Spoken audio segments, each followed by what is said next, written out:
とある事情から登場が決まった幻の機体 ZGMFX-13A プロビデンスガンダム。 ZGMFX-13A プロビデンスガンダムはテレビアニメ機動戦士ガンダムシードに登場し、ザフト軍のラウル・クルーゼが登場した機体です。ヤキンドゥエ宙域におけるザフトと地球連合の最終決戦で登場し、主人公キラヤマトが狩るフリーダムガンダムとの死闘を繰り広げた本作のラスボスとなります。今回はそんなプロビデンスについて解説させていただきます。世界は歌のように優しくはない。コズミックイラ70年2月14日、ザフト軍を憎む地球連合軍はコーディネーターたちの農業用プラントであるユニウス7に核ミサイルを撃ち込みました。この血のバレンタイン事件の報復としてザフト軍はオペレーションウロボロスを発動し、地球全土にニュートロンジャマーという兵器を撃ち込みます。ニュートロンジャマーとは自由中性子の運動を阻害するフィールドが発生するという効果があるため、全ての核分裂が抑制され、核ミサイルをはじめとする核分裂兵器、核分裂エンジン、原子力発電などは使用できなくなり、地球の深刻なエネルギー不足を引き起こしました。さらにこの影響はモビルスーツにも及び、動力源をバッテリーに頼るしかなくなったため、出力面での制限を受けていました。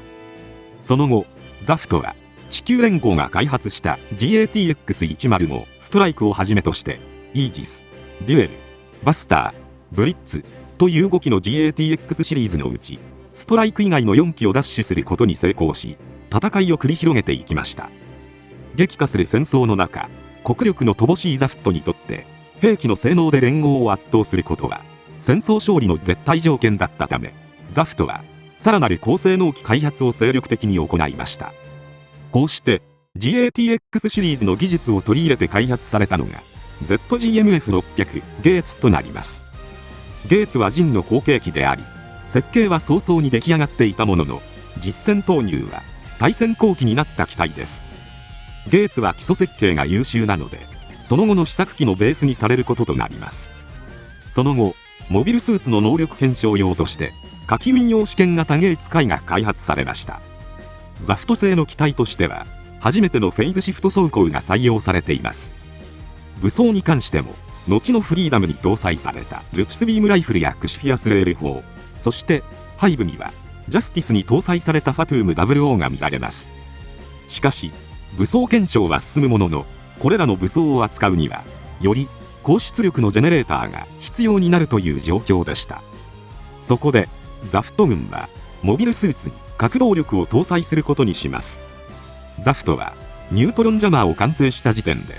逆にその影響を打ち消すニュートロンジャマーキャンセラーも完成させていたので、それを搭載して核エンジンを使用することが可能なモビルスーツの開発を進めていきます。こうして完成したのが YMFX-300A ドレッドノートガンダムとなります。プラントの守護を担う勇敢な機体であれという意味を込めて、勇敢なものを意味するドレッドノートと名付けられたこの機体は、ニュートロンジャマーキャンセラーを搭載した核動力モビルスーツの基礎データを収集することが目的なので、開発期間を短縮するべく頭部はガンダムタイプであるものの、それ以外は基本的にゲーツのパーツが流用されています。核エンジンは胴体に搭載されており、ニュートロンジャマーキャンセラーは頭部に搭載されているのですが、まだ試作段階なので、時期だけではなく宙域全体にニュートロンジャマーキャンセラーの効果を及ぼしてしまうため、ニュートロンジャマー下であってもその一体では核エンジンが使用可能になってしまうというデメリットを持ちます。ドレッドノートには本体両越しにプリスティス、ビームリーマーが搭載されています。これはドラグーンの一種で、本体とケーブルで接続されているものの、切り離してのビーム攻撃も可能です。従来はニュートロンジャマーの影響で量子通信ができなかったので、オールレンジ攻撃を行う兵器といえばガンバレルのような有線式のものしかありませんでしたが、ニュートロンジャマーキャンセラーの搭載により無線式ドラグーンの搭載が可能になりました。ビームライフルはゲーツの流れを組むフォアグリップ付きライフルとなっており、シールドである複合兵装防順システムは同じくゲーツの2連装ビームクローを改良したビームサーベルが発信可能なものとなりました。なおドレッドノートはテスト終了後に廃棄される予定でしたが、紆余曲折があってロウギュールたちジャンク屋の手に渡り、ロウがバルトフェルドから入手した設計図をもとにロンドミナ砂漠の宇宙ステーション雨の御柱で新武装優先式ドラグーンシステムが搭載されることになります。こうしてドレッドノートによる核エンジン搭載機の検証を経て ZGMF-X シリーズであるフリーダム、ジャスティス、プロビデンス、リジェネレイト、テスタメントの5機が開発されました。その中でプロビデンスはリジェネレイトやテスタメントと同時にロールアウトした機体となります。ちなみに ZGMF-X シリーズは核エンジンを搭載してザフトの技術を結集した最新鋭モビルスーツですが、フリーダムはラクスクラインの手引きによって奪取され、ジャスティスはアスランザラの離反によって味方ではなくなり、テスタメントは連合に強奪されるという形になっています。さらにラウレ・クルーゼがニュートロンジャマーキャンセラーの情報を連合に横流ししたため、核エンジンは地球連合が開発したハイペリオンにも搭載されることになっていきます。ザフトのセキュリティやいかにこれが人の夢、人の望み、人の業。他者より強く、他者より先へ、他者より上へ。プロビデンスは核エンジンによる高出力エネルギー、フェイズシフト走行、マルチロックオンシステムなどの機能を採用し、最高級の性能を目指して開発が行われました。もともとは格闘戦を想定した4本のビームサーベルを装備した近接格闘機として設計されたので重装甲になっています。なお、プレイステーション2用ゲーム機動戦士ガンダムシード MSV 終わらない明日への MSV 版オープニングでは背中に4本のビームサーベルを搭載したプロビデンスが映っているので、これが初期型なのかもしれません。最終的には豊富な核エネルギーの活用や空間認識能力の高いラウル・クルーゼがパイロットに決まったので、急遽ドラグーンシステム搭載機に変更されました。機体の基本設計が完了した後でドラグーンシステムの搭載が決まったため、機体背面や腰部側面、外部ユニットとしてドラグーンプラットフォームが搭載されました。後付けがゆえに本体とドラグーンプラットフォームを接続する2対のエネルギーケーブルと1対の量子通信ケーブルが機体腹部側面から露出していますが、これが弱点とならないようにケーブルをフェイズシフト走行で保護しています。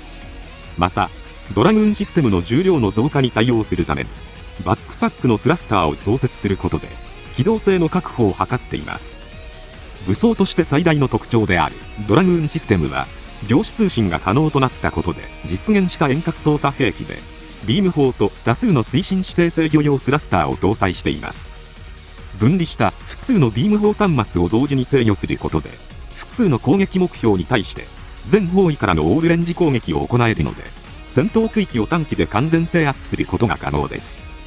9門のビーム砲を備えた円錐形大型タイプが3機、2門のビーム砲を装備したスクエア系小型タイプが8機の合計11機が搭載されているので、非常に高い火力を誇ります。ただしこれを使用するためには高い空間認識能力が必要がゆえに、実質ラウル・クルーゼ専用機のような扱いとなりました。ビームライフルとシールドはドレッドノートのものを改良したタイプとなっています。まずユーディキウムビームライフルはドレッドノートのものを大型高出力化したもので、フリーダムのルクスビームライフルより取り回しは悪くなるものの、至近戦闘に持ち込まれないように射程と出力が高くなっています。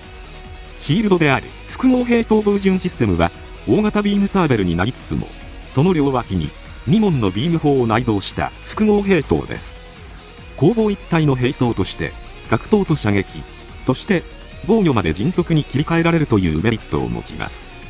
しかし利便性が高い反面、プロビデンスは接近専用の武装をこれしか持っておらず、そのことが最終決戦でのフリーダムとの戦いの敗因につながりました。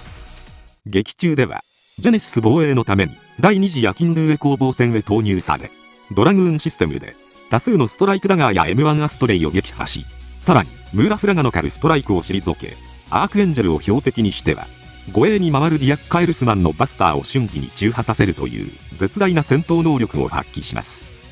最終決戦であるキラヤマトが狩るフリーダムとの一騎打ちでは、同じく圧倒的な強さでミーティアを追い詰め、さらにフリーダムも追い詰めますが、最終的にドラグーンを撃ち落とされていき、両腕を破壊されてコックピットを貫かれた後、ジェネシスの発射に巻き込まれてラウル・クルーゼともども消滅してしまいました。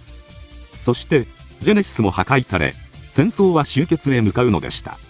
君は生きていてはいけない存在なのだよ。余談ですが、プロビデンスは当初は存在しない予定だった11番目のガンダムということが、機動戦士ガンダムシードブルーレイ特典映像内の福田光雄監督のコメントで明かされています。機動戦士ガンダムシードといえば、前半のガンダムがストライク、イージス、デュエル、バスター、ブリッツの5機であり、後半のガンダムがフリーダムとジャスティス、そしてフォビドゥン、レイダー、カラミティの5機であり、ここまでで合計10機となります。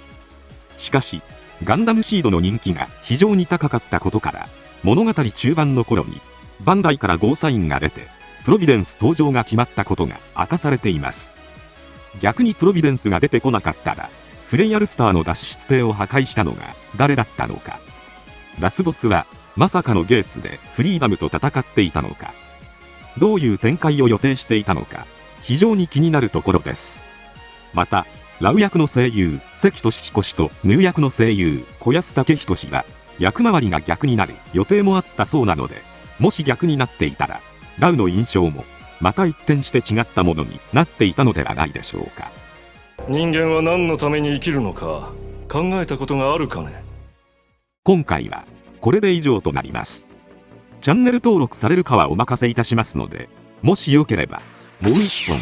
動画を見ていただければとても嬉しいです。最後までご視聴いただきありがとうございました。